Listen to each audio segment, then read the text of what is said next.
वन्दे शम्भुमापतिं सुरगुरुं वन्दे जगत्कारणं वन्दे पन्नगभूषणं शशिधरं वन्दे पशूनां पतिं वन्दे सूर्यशशाङ्कवह्निनयनं वन्दे मुकुन्दप्रियं वन्दे भक्तजन आश्रयं च वरदं वन्दे भक्तजन आश्रयं च वरदं वन्दे शिवं शङ्करं. Friends, yoga is trusteeship, not ownership. In society today, we would like to own. The tradition of this country is never to seek ownership, but to feel the trusteeship always. There is wealth. We are the trustees of the wealth. This body is given to us by the nature, and it is our responsibility to maintain it since we are the trustees of this body. There is physical wealth. It is entrusted to our care. We have to take care of it. There is the psychic wealth. It is our responsibility to take care of that wealth, maintain it, and bequeath it, give it to the responsible people when once we make use of it. Similarly, the intellectual wealth, we can never own it. We are the trustees of that intellectual wealth. Society has reposed confidence in us. People have a belief in us. They have trust in us. And so, the wealth is entrusted to our care. Similarly, spiritual wealth. We cannot try to own it. It has to be maintained, given to the right people at the right time. Sri Ramakrishna Paramahamsa acquired a lot of spiritual wealth, and he was waiting for the opportunity and the right person to whom he can bequeath or give that spiritual wealth. When he saw Narendranath, he was so very happy. All the spiritual wealth accumulated by me can be given now to this young boy who will further propagate it. I am a custodian of the spiritual wealth. So also Swami Vivekananda felt that he was a custodian of the spiritual wealth, intellectual wealth. He never tried to own it. An ordinary man tries to own the wealth. A yogi feels that he is the trustee of the wealth. Wealth is at various levels. At the bodily level, it is the physical wealth. At the psychic level, it is the aesthetic wealth, artistic wealth, emotional wealth, imaginative wealth, creativity wealth. And at the intellectual level, it is jnana-dhana. At the spiritual level, it is all embracing oneness, the extraordinary wealth. All these wealths we are expected to grow and give it to the right people at the right time. This MAITRIMILAN session is entrusted to my care. The management of the university had faith in me. It had belief in me. It had confidence in me. It had trust in me. And so, this lecture is entrusted to me with the hope that I will communicate good ideas. I cannot misbehave. I cannot misuse. I have no sanction for wrong use of it. The faith reposed in me is to be properly utilized. Even marriage is a trusteeship. Society has such faith in the husband and wife that they will produce good children, responsible children, very good citizens who can uphold the glory of this country. Therefore, Bhishma in Shantanu Sahasra Prabha says, marriage is not a license to lust. It is a sacred trust reposed in the conquerors of lust that they would provide the society with boys and girls of sterling character. We have no right to misuse the sacred relationship of marriage. Everything, we cannot own the road, we can use the road. We cannot own the Mangal Mandir, we can use the Mangal Mandir. We cannot own anything, we can only use it and leave it as we find it. You cannot own the train, you can make use of it. Similarly, in the society, there is plenty of wealth. We have to contribute to the national wealth. We cannot take anything from it for our ownership. This is the concept of yoga. Yoga is to feel the trusteeship, never the ownership. Long ago in this country, there lived a great person called Shankaracharya. Right from his childhood, he had a bent of mind to renounce the world. He did not want to marry, he wanted to become a sannyasi. And he was going to beg for food in the village.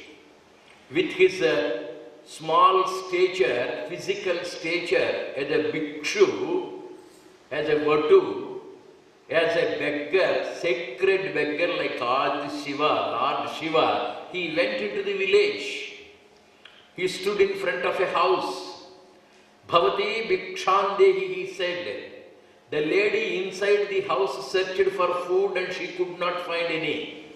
After a thorough scanning, she was able to find one dry amla, a fruit, a dry fruit. And she came with that fruit. My dear young man, I am blessed to be of some use to you, but unfortunately there is nothing in the house except this small dry fruit. Please accept it with humility, with modesty, with shyness, with the feeling that she was unable to give more than that small fruit. She offered it to that boy. And then Adi Shankara, the young boy, looked at the lady, poor lady, and looked at that fruit, and immediately he made a prayer to Lakshmi Devi, Goddess Lakshmi. Amma, there are very rich people who have no heart to give it to anybody. There are many people who have a heart to give to others, but they don't have the wealth. What is this justice? This lady wants to help me. This lady wants to feed me, but she does not have money. There are rich people wallowing. They are rotating, rolling in wealth. They don't have a heart to give any pie to anybody. Ma, Goddess Lakshmi, please give wealth to this lady because she has a heart to help people. Then he made the prayer. That prayer is in the form of Kanakadhara Stavam. Even today we have it.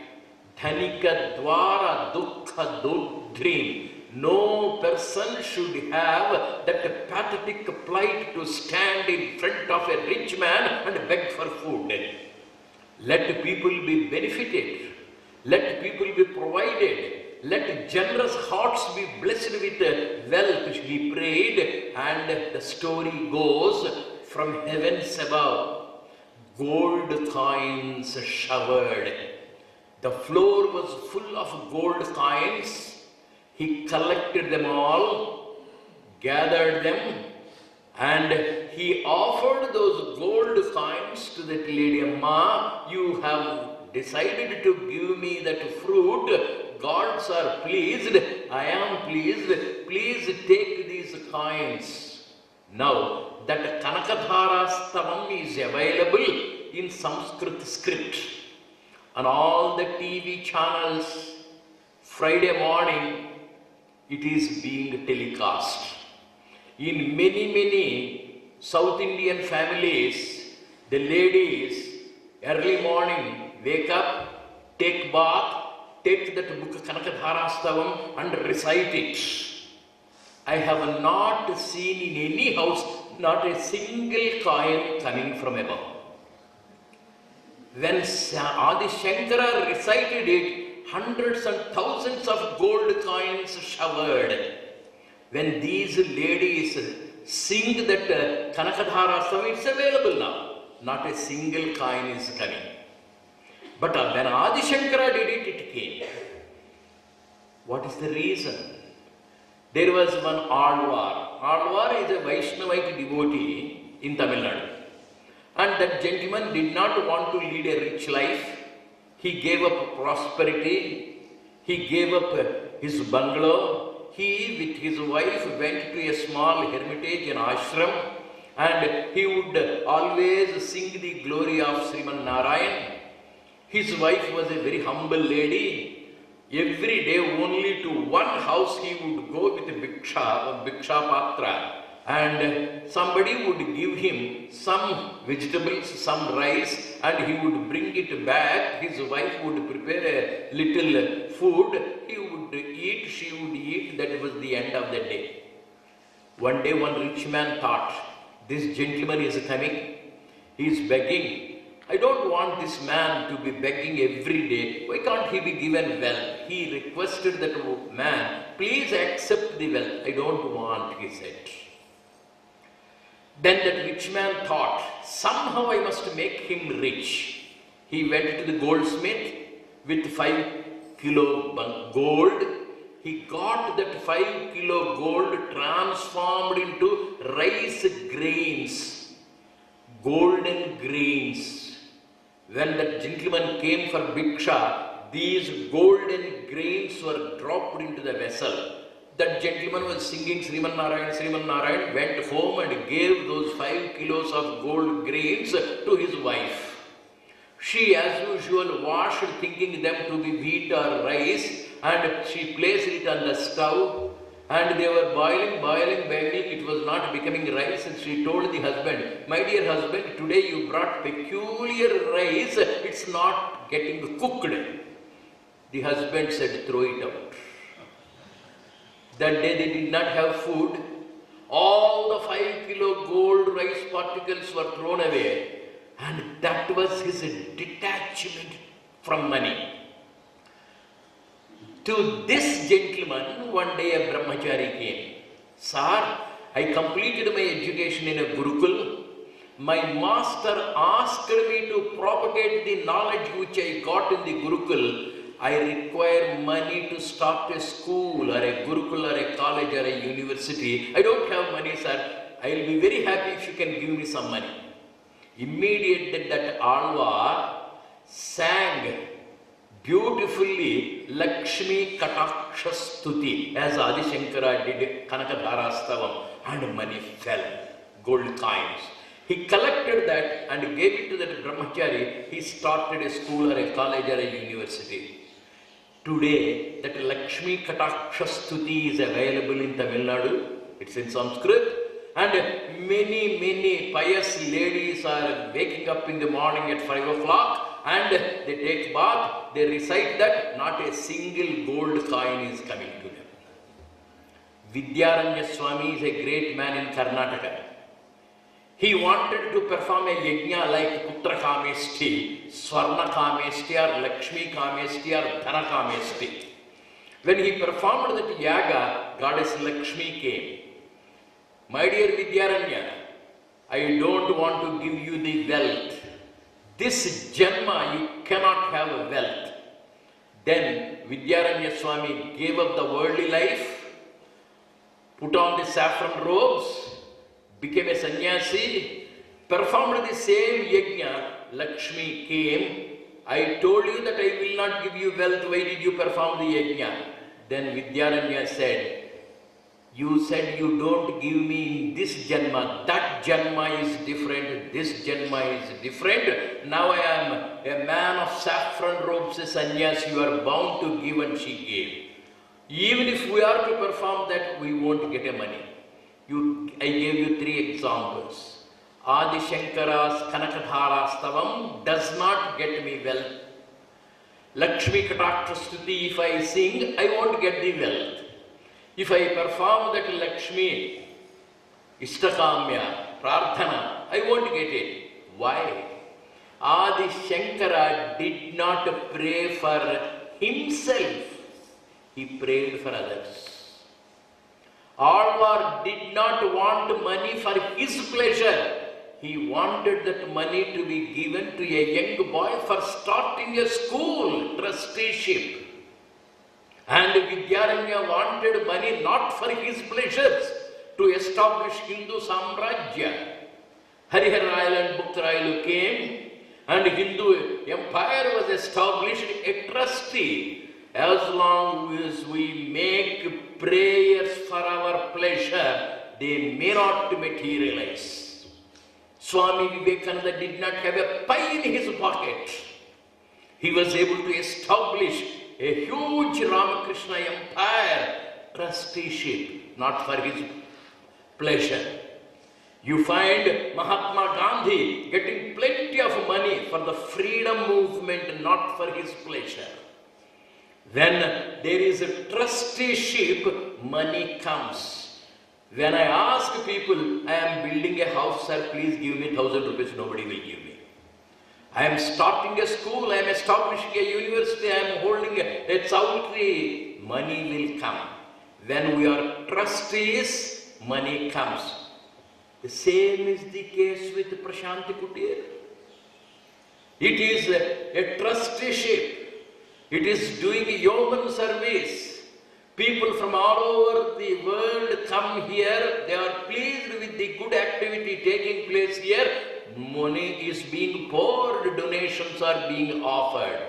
If the man sitting here, sir, I want to build an AC room, sir, I want to have an imported car, sir, please give me, get out. Adi Shankara was capable of making money, not for his benefit, for the benefit of society. Alvars, the great devotees, were capable of making money, not for their benefit, for the benefit of the society.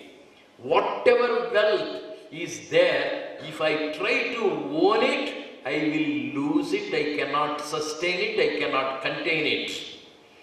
Whenever I feel I am a trustee of the wealth, money comes. Same is the case with knowledge.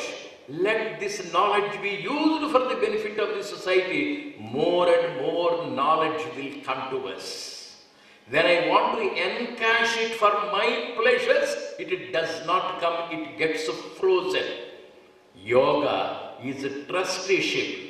Having come to Prashanti, having understood the spirit of trusteeship, let us try to have some percentage at least for service. We may not be in a position to give up ownership completely. 2% of trusteeship, 10% of trusteeship. Slowly, if only we increase that feeling of trusteeship, we are likely to become yogis. Every yogi in this country was a trustee. Nobody was able to feel that he was only an owner. Ownership and trusteeship are totally different. In the recent past, Swami Vivekananda propagated that trusteeship in Karma Yoga. Later, Mahatma Gandhi practiced it and popularized that trusteeship. There is no question of ownership. May we, having come to Prashanti, understand the spirit of trusteeship and try to experiment with it, experience it to some extent. Hari Om Tat Sat. Let us meditate on Sri Krishna, the greatest trustee.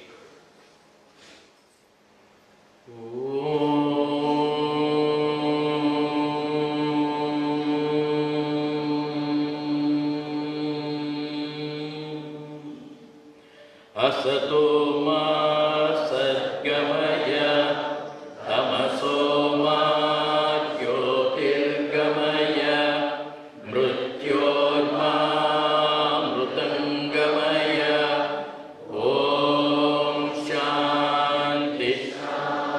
Shanti